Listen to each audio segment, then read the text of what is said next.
నమస్తే. ఇవాళ మన స్టూడియోలో ప్రముఖ ఆధ్యాత్మికవేత్త, జ్యోతిష్య పండితులు జయేష్ శర్మ గారు మనతో ఉన్నారు. గురువుగారితో మాట్లాడదాం. గురుగారు నమస్కారం. నమస్కారం. మార్చి నెల 2025 వృశ్చిక రాశి వారి పరిస్థితి ఎలా ఉండబోతుంది గురుగారు? ఎలాంటి రెమెడీస్ చేసుకుంటే బాగుంటుంది అంటారు? శ్రీ గురుభ్యో నమ. శ్రీ మహాగణాధిపతయ నమ. శ్రీ మహాసరస్వత్యై నమ. హరి ఓం శ్రీమాత్రే నమ.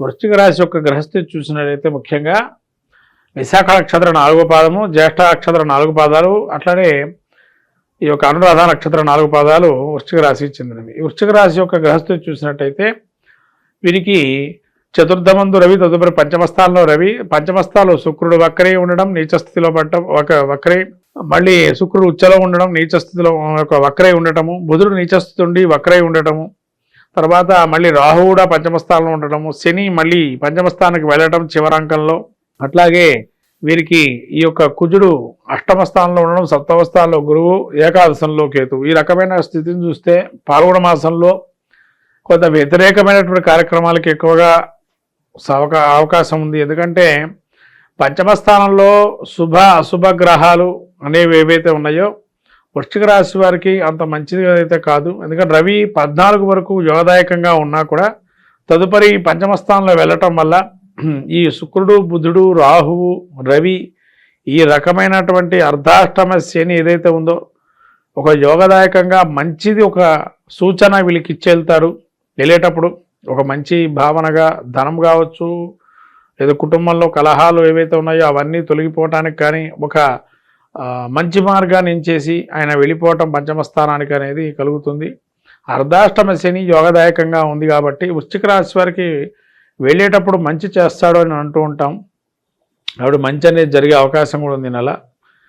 అయితే ఈ మిగతా గ్రహాలు పంచమ స్థానంలో ఉండటం వల్ల నేము ఫేమ్ దెబ్బతినే అవకాశం కూడా ఉంటుంది. ఎందుకు అంటే ఇంతకాలం వీళ్ళు సంపాదించిన ఆస్తి ఏంటంటే పేరు సంపాదించేవాడు ఉండొచ్చు, ధనం సంపాదించవచ్చు. ధన నష్టమన్నా అవుతుంది, లేదా పేరు నష్టమన్నా.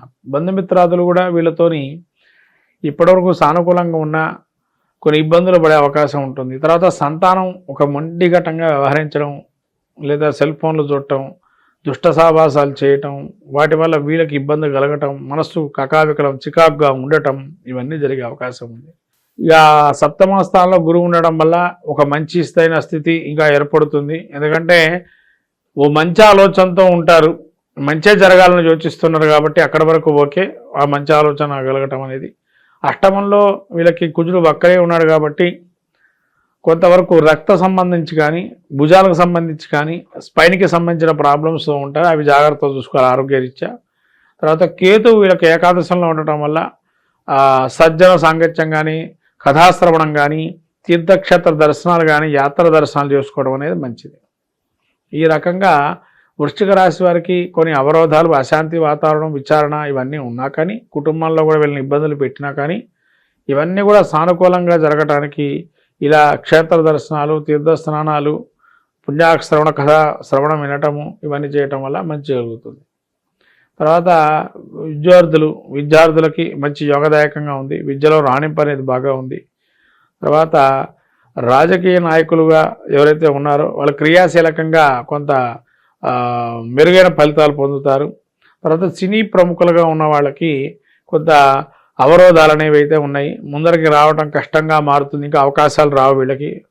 తర్వాత స్పోర్ట్స్ మ్యాన్గా ఉండే వాళ్ళకి కొన్ని అవకాశాలు వచ్చే అవకాశం ఉంటుంది, తద్వారా వీళ్ళకి రాణింపు అనేది ఉంటుంది. స్పోర్ట్స్ మ్యాన్ కానీ వ్యాపారంలో ఉండేటువంటి వారికి కొంత పోటీతత్వం ఏర్పడుతుంది. దాన్ని ఎదుర్కొనే అవకాశం ఎలా మనం అనేది ఆచరిస్తుంటారు. ఖచ్చితంగా వీళ్ళు దాని నుంచి కూడా బయటపడతారు. గురువు యోగదాయకంగా ఉన్నాడు కాబట్టి వ్యాపారంలో కొన్ని మెలకువలు నేర్చుకోవటం, తద్వారా అవతల మనిషి ఎలా వ్యాపారం చేస్తున్నాడు, ఎలా మాట్లాడాలనేది ఇంకా మనం అంతవరకు రాణింపు రావాలని ఆలోచిస్తూ ముందుకెళ్తుంటాడు. ఇక వైవాహిక జీవితం ఎలా ఉండబోతుంది గురుగారు? వైవాహిక జీవితం బాగుంది. గురువు పంచమంలో ఉన్నాడు. కాకపోతే మొత్తం వీళ్ళ చికాకంతా సంతానంతోనే ఉంటుంది తప్ప వేరే దేని మీద ఉండదు. పెళ్ళిళ్ళు కావచ్చు, గృహప్రవేశాలు కావచ్చు, ఇలా శుభకార్యాలు జరగడానికి, గృహారంభ గృహప్రవేశాదులకి మంచి యోగదాయకంగా ఉంటుంది. అటువంటిది ఏది సమస్య లేదు. వాటి కూడా కొంతవరకు వీళ్ళకి న్యాయం జరిగే అవకాశం ఉంటుంది. ఎవరన్నా సహాయం చేయటం, తద్వారా ముందరకు వెళ్ళటం, లేదా ఎప్పటి నుంచో వీళ్ళు గృహారంభం చేయకుండా లేదా గృహప్రవేశం చేయకుండా ఉండేటువంటి వారు ఎవరైతే ఉన్నారో వాళ్ళకి యోగదాయకంగా ఉంటుంది. కోర్టు వ్యవహారాలు, భూ కబ్జాలకు గురైన వాళ్ళు, పోలీస్ స్టేషన్ చుట్టూ తిరిగే వాళ్ళు, వీళ్ళకి ఎలా ఉండబోతుంది? ఈ భూమికి సంబంధించిన వ్యవహారాలు అయితే వీళ్ళకి ప్రతికూలంగానే ఉంది. ఇంకా అందుకంటే ఈ కోర్టు లిటిగేషన్స్ అవకాశం అయితే తీరే అవకాశం లేదు. కానీ ఏంటంటే శని దీర్ఘకాలిక సమస్యల పరిష్కారం చేస్తాడు కాబట్టి ఆస్తులకి తగాదాలు ఉండేటువంటి వారు ఎవరైతే ఉంటారో వాళ్ళకైతే రిలీఫ్ ఉంటుంది. ఇది మీరు తీసుకోండి, ఈ భాగం మాకు అని ఒక సమస్య పరిష్కారానికి వస్తుంటుంది. ఆర్థిక స్థితిగతులు ఎలా ఉండబోతున్నాయి గురుగారు? ఆర్థిక స్థితిగతులు చూస్తే ఆర్థికంగా కొద్దిగా మిశ్రమ ఫలితాలే ఉన్నాయి. ఎందుకంటే అవరోధాలు అనేవి ఉన్నాయి కాబట్టి అవి ఎదుర్చుకుంటూ రావాలి కాబట్టి మిశ్రమ ఫలితాలే గోచరిస్తున్నాయి. ఇంకా మెరుగైన ఫలితాలు పొందడానికి ఏదన్నా రెమెడీస్ ఉంటే తెలియజేయండి ఈ రాశి వారికి. ఈ రాశి వారికి నవగ్రహ స్తోత్ర పాలన చేసుకోవటం, గ్రహపీడ ఆరస్తోత్రం చేయటం, తర్వాత రాబోయే కాలంలో ఎక్కువగా వీళ్ళు వెంకటేశ్వర స్వామికి గుడికి పరితారి వెళ్ళి ప్రతి శనివారం వెళ్ళి దర్శనం చేసుకోవడం అనేది మంచిది. ఏదన్నా దానాలు చేయాలనుకుంటే ఏ వస్తువులు దానం చేస్తే బాగుంటుంది అంటారు? వీళ్ళు దానం చేసుకుని పెసర్లని దానం చేయటం, పెసరపప్పు కానీ పెసర్లు దానం చేయటం, అట్లానే కందులు కానీ కందిపప్పును దానం చేయటం మంచి ఫలితాలు వస్తాయి. మొత్తం మీద ద్వాదశ రాశులు ఈ యొక్క పాల్గొన మాసంలో మనం చూస్తే ప్రతి రాశి వారికి ఒక్కొక్క ప్రక్రియ చేసుకోవటం వల్ల మెరుగైన ఫలితాలు ఉంటాయి. కాబట్టి ద్వాదశ రాశుల వాళ్ళు మనకు రాబోయే మాసంలో మనకు చెప్పాలంటే లక్ష్మీ జయంతి అంటారు, దాన్నే హోలికా ఉత్సవం అంటారు. మనకు శివపురాణంలో చాలా అద్భుతంగా ఉన్న ఘట్టం రతి మన్మధులు ఏదైతే ఘట్టం ఉంటుందో ఆ ఘట్టాన్ని ఎవరైతే పారాయణ చేస్తారో సకలమైనటువంటి నరదృష్టి దోషాలు పోతాయని మనకు శివపురాణం చెప్పబడుతుంది.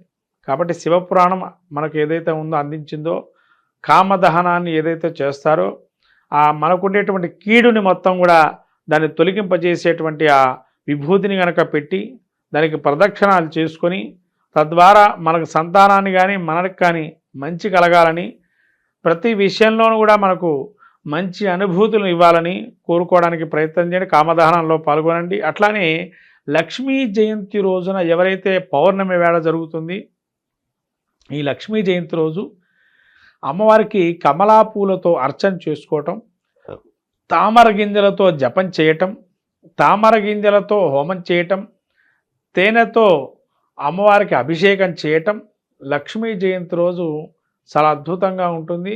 ఈ యొక్క ప్రక్రియలు చేయండి. ఇంకా పాల్గొన మాసంలో నరసింహ క్షేత్రాలు దర్శనం చేసుకోవటం వల్ల స్వామివారి తిరునక్షత్రంగా చెప్పబడింది కాబట్టి ఈ నరసింహస్వామికి ప్రత్యేకంగా ఈ పాల్గొన మాసంలో అద్భుతంగా బ్రహ్మోత్సవాలు అనేక రకాలుగా జరుగుతుంటే ప్రతి ప్రసిద్ధ క్షేత్రాల్లో ఆ క్షేత్ర దర్శనం చేసుకొని సాక్షాత్తు లక్ష్మీనారాయణ స్వరూపమైన నృసింహస్వామి యొక్క అనుగ్రహాన్ని పొంది సకల విజయాలు సాధించడానికి ప్రయత్నం చేయండి ద్వాదశ రాశుల వారు. శ్రీమాత్రే నమః.